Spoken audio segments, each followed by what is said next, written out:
You ever wonder what is meant by the term sound design in films and TV shows? What is sound design? The problem is a lot of people don't actually understand what it really means, so let's get right into it. By the way, if you hang out until the end of this video, answer 4 simple quiz questions, you'll get 4 free downloads on me. Cheers.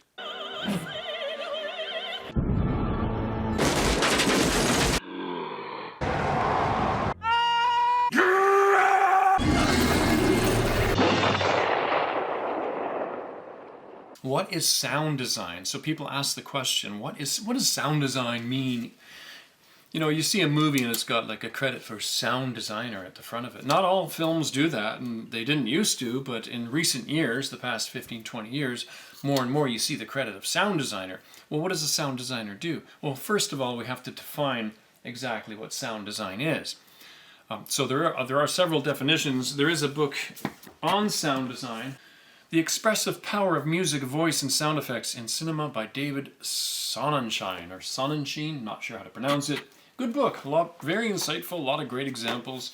I'm writing something myself. It's not going to be a book, it's going to be a booklet, plus a series of white papers, etc.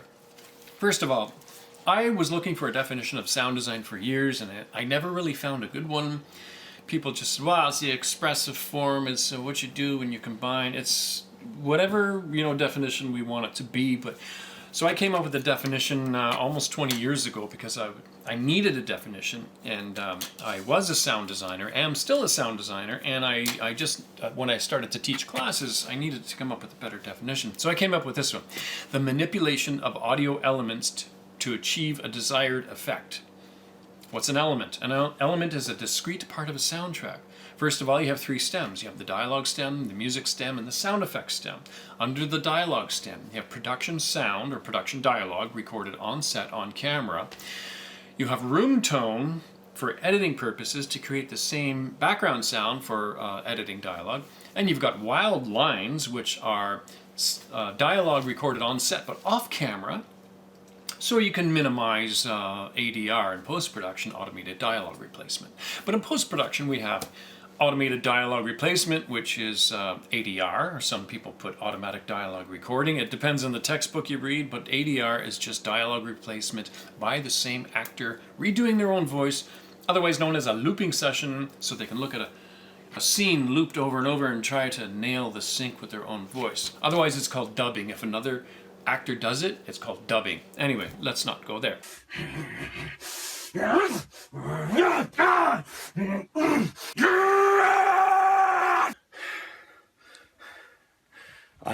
Walla is background chatter. Okay, so people in a restaurant are pretending to talk in the background. So background performers, action, and they go. They're saying things like rutabaga, watermelon, watermelon, rutabaga. Any word that's very complicated, so that when you look at a bunch of people in the background, there's too many mouths moving and the focus is on the actors in the front, and then we add in fake dialogue in the background. That can be from a sound effects library, or it can be from a loop group of people that go from studio to studio and they act out the background performances depending on the project. You could call these people professional mumblers. It's called Walla. When it's done, it sounds like Walla, walla, walla, walla, walla, walla, walla. We are going through an embassy party here, so I want to hear Spanish and French and Italian. So that's the dialogue stem. Production dialogue, room tone, wild lines, ADR, and Walla. Under the sound effects stem, we'll have like ambient sound effects, Foley sound effects. So ambient sound effects are going to be the pervading atmosphere. They're going to be atmospheric sounds, or environmental sounds, or backgrounds as they're sometimes called. So you get a sense of stereo or surround depending on how it's mixed, a sense of space. As opposed to room tone, where the room tone in the dialogue stem is monophonic in the middle, used for editing dialogue. So it's a type of ambience, but it's not really ambience. They're 2 different categories. Okay, Foley, ambience. We have hard sound effects, which are like a distinct sync sound effects, which could be like a gunshot, explosion, or something. You see it, you hear it, it's synced together, and it's not like an ambient effect. Well, the Foley effects, let me rewind a bit. The Foley effects are the sounds of props and movement, especially footsteps. Jack Foley pioneered the technique way back, just out of the silent era. Maybe the conversation went, hey, do you think we could do some footsteps in this? I could do some footsteps, and then I don't know if that's the conversation. But anyway, he went on and he did all sorts of different sound effects that were missing from the picture, which really brought life to the film.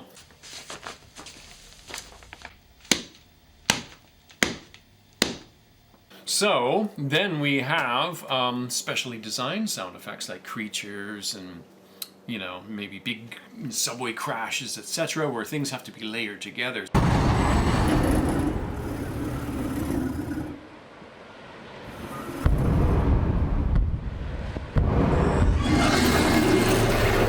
So that's the basic category of sound effects. And then we have music, which is like musical score by a composer. You could have an existing pop song used, or a song written for the project.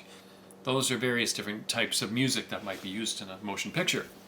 Okay, those are our three stems. Well, the elements are all those discrete parts of those stems, like I said. So the manipulation of audio elements to achieve a desired effect. Imagine watching a movie like Old Yeller, where the boy, near the end, takes the gun from his mom and says, he's my dog, I gotta kill him. Sorry to ruin the end of it for you, but that was like the 1950s.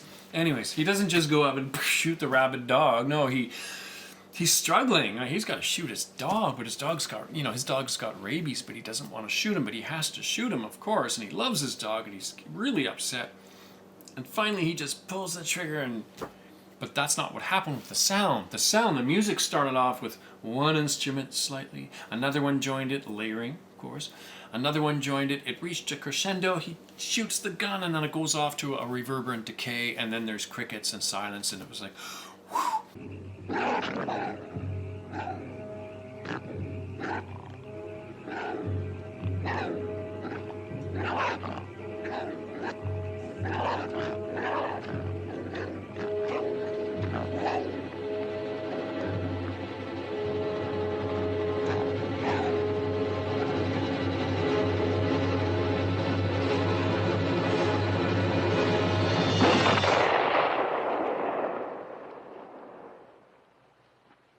You take that music, that sound design out of there, and it's nowhere near as impactful. So think of that every time you see a movie or TV show where they're using music to enhance like emotion, they're setting pace with it. There's actually, you know, at least 11 or 12 functions of music, which I'll discuss as well. So early on in the silent movie era, there were sometimes, you know, apparently often, I wasn't around in the 1920s.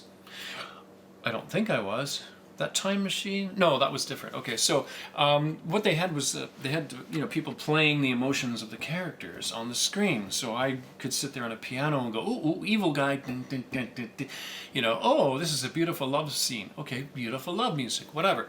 Eventually, there was a book for players to read through to say, if you want certain emotions, like maybe it's something like a military march, here's several different tunes you can play for that. So they had all these different categories of basically a sound library on paper, so a competent piano player could play those against the picture. This is my idea, and this is the way I did it many years ago.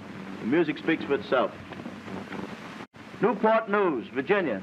Admiral Sims reviews the Atlantic Fleet.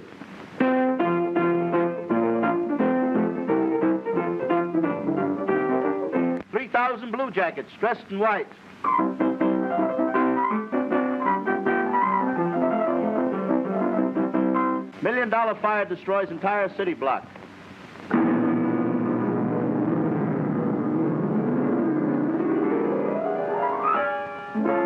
That was basic sound design in the silent era. But then it moved on to the talkies, the talking pictures, of course, where music was now synced to the picture. I'll live to see you, all of you, hanging from the highest yard arm in the British fleet. But that wasn't really sound design, it was like putting music. It was a basic form of sound design, but sound design really didn't take off until,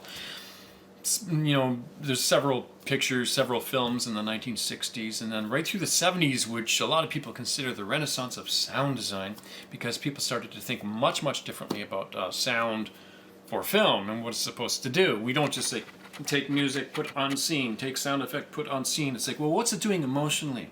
Are we trying to internalize, get into the character's head? What exactly are we trying to do with the sound design? What do we want the audience to feel? How are we going to manipulate the audience? It is manipulation.